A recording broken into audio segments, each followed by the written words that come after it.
what's going on, everybody? Welcome back to another of these guitar hack videos. You guys have been digging on them, and I was like, yo, what's the coolest guitar player ever? Obviously, the Rev. Man, Billy Gibbons. Cool. I've learned so many cool things from him, and there was just one particular thing that jumped out. I was like, that's the hack. That's what I need to show people to really just like to take something away from Billy's style. This is it. So we're going to jump right on into this one. If you guys want tabs for this, you can snag those all down below. There's going to be tabs in the video as well. But let's get going on this Billy Gibbons guitar hack. Can you dig it?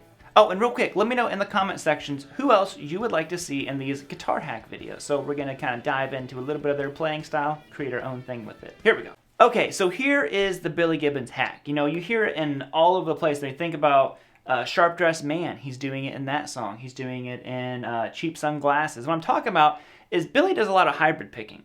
And more importantly, he does these notes together to where it's like a slurry sound to it. That's really who I got it from, was you know, learning some Billy Gibbons stuff.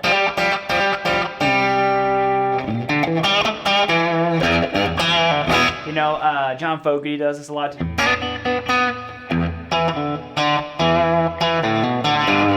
Just using that bass note and your fingers to play stuff. So let me show you this little Billy idea, and I'm going to show you how we're going to kind of transform this into our own thing. So the little idea that I'm going to show you here is this.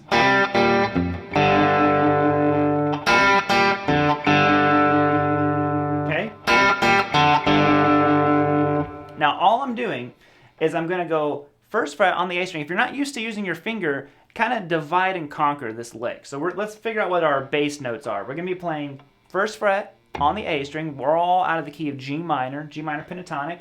And you're going to go first fret on the A string, hammer on to third fret on the A. Then you go back to first fret. Okay? Hop up a string to first fret on the low E string. Okay? Now I'm hammering on to third. So, sorry, I'm not hammering on. I'm picking it. Good thing I got the tabs on the screen, right? Okay? So that's the overall kind of riff, and then it's like, well, how do you make something like that cooler? Well, Billy Gibbons is like, play some open strings with it, and you add it, because what I'm doing here is I'm adding the open G, because obviously we're playing out of the key of G. Well, an open G was going to sound great, you know? Okay? So add that open G on top of everything. Okay? So I add it on the first fret, and I hammer on. When I go back to the first fret, I pluck it again.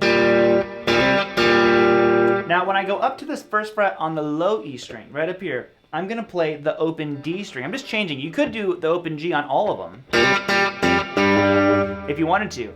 I just do it to add a little bit of a different texture, you know. D is part of that G, you know, scale. Okay, it's just your fifth, so you might as well use it. And I'm going to go open D combination with first fret low E string. That third fret, it's just real that swampy Texas kind of like thing, you know. And you kind of can't help but, like, you know, you start shuffling around to it.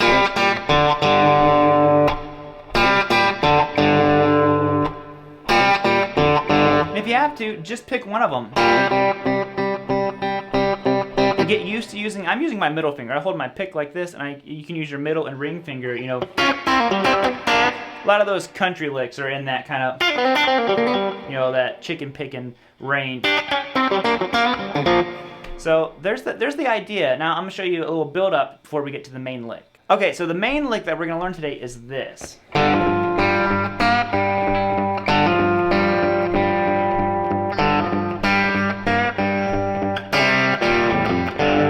Okay? Now before we get going on that, you've got to get used to keeping this bass note going. I'm kind of combining that rolling bass note sound with a lead on top of it. It's like this rhythm lead thing. And again, I got it all from Billy and John Fogerty and who else? Richie Kotzen does that stuff sometimes. You know, it's very blues-based background to this idea. And what I'm doing, what I kind of want you to start with is this. Get to where you can keep this bass note going and plucking the open G. Okay? So go. Okay? Get to where you can get this going. Because the secret is that bass note never stops. You have to get used to alternating what the higher notes, or kind of like the accented notes, are. Okay? I'm not doing that, because there's no dynamics in that. I'm going.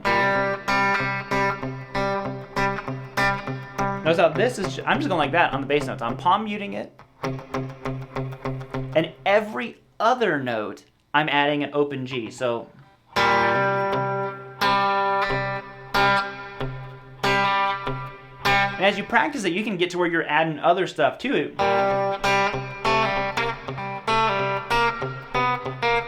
You know, don't go to that wrong note like I did. You know, whatever you're doing with it. But that's just where the fun starts. So get to where you can just simply go first fret, hammer on the third fret, keep that note going, and every other note, you gotta bounce back and forth. Play that open G. Move up to the low string. That open D string.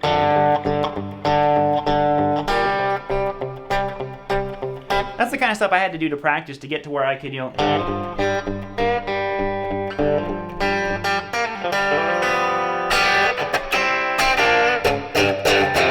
Alright, let's get to the bread and butter. Here's the main thing that we're doing. Alright, now like I said, this is just a very, to me, Billy Gibbons, kind of like Texas country blues swinging idea that is all inspired by the rev. Now, the tricky part here is how some notes are bent, some notes aren't. We're adding that, you know, we got that big, you know, Billy Gibbons thing right there at the end of it. So I'm going like this. Okay, I'm playing third fret on the lowest string. That's my bass note. It's always going. Only time it stops is when I'm going. Sorry. It's that open low E string that I gotta remember. Okay, that's the only time that bass note is not going like that, you know. Almost like a Chet Atkins thing, how he'll have that, well, it's like a very scaled down version of what Chet Atkins would do, but you have that bass note going. Okay? So I'm going to play third fret on the low E string, open D, and I hammer on to third fret on the D. Okay? Now, like I said before, this,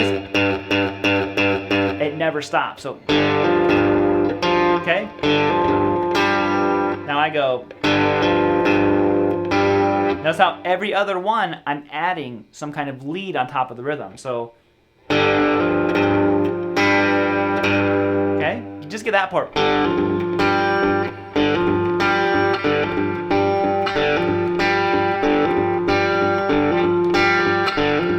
Like I said, I'm keeping my hand back here on the bridge so I get that muted sound, because you don't want your bass notes to overpower the treble notes that you're adding. Okay?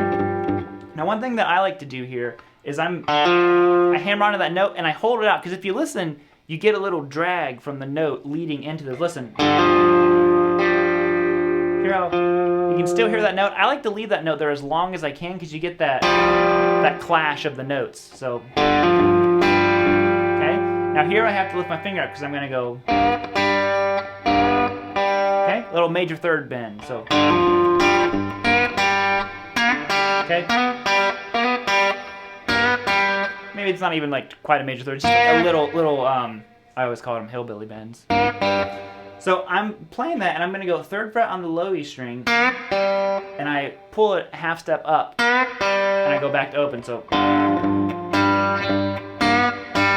now that one, notice how we had both those notes are on the bass note. Then we have two bass notes all on their lonesome. Okay? If this is confusing, reference the tabs. I got them on the screen. Print them out if you want to. Sorry, don't bend that bass down like I did. Okay, and I have those two lonesome palm muter notes, and I do it again. Now this time, notice how I did the open G twice. Okay. Okay, now I'm going to do the first part again. Those two lonesome palm mutes lead me into. Now what I'm doing here is I'm tying in the very first thing that we did today. I'm sliding into that third fret on the A with an open G. Back to that first fret, and again I'm plucking that open G again. Everything is very unison right now. Open low E string. Okay, it sounds kind of weird on its own. Then I go first fret with an open D. Third fret, open D. Do-do-do. In context, that open sounds pretty good. On its own, it sounds funky. Doesn't sound good, but if I go,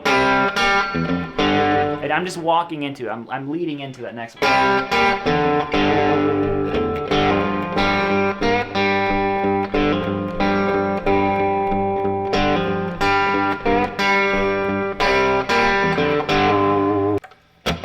But you can use this idea of combining open strings with fretted notes all over the place. So just think about your key and what notes you have that are involved in it. So out of the key of G, what notes out of that G minor pentatonic scale are also open strings? Well, we said we have a D, okay, and we know we have a G. Okay, what other notes? Well, we have an F, that's not going to be in there. C is not in there, and that A sharp, not in there. A sharp, B flat. G, it's like, okay, so those are the big ones right there, you know. But let's, you know, try different ways of combining. Like, okay, open D string, and you know.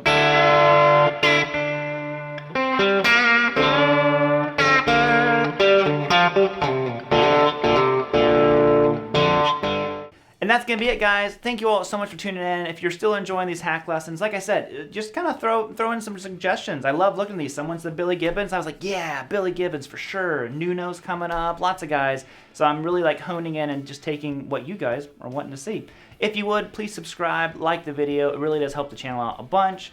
If you want to, stay tuned in another week. I have possibly like the biggest thing I think I've ever done on the channel coming up. So, you know, not to hype it up, but I'm going to hype it up. I'm so excited for what I'm about to do. So just stay tuned for that one.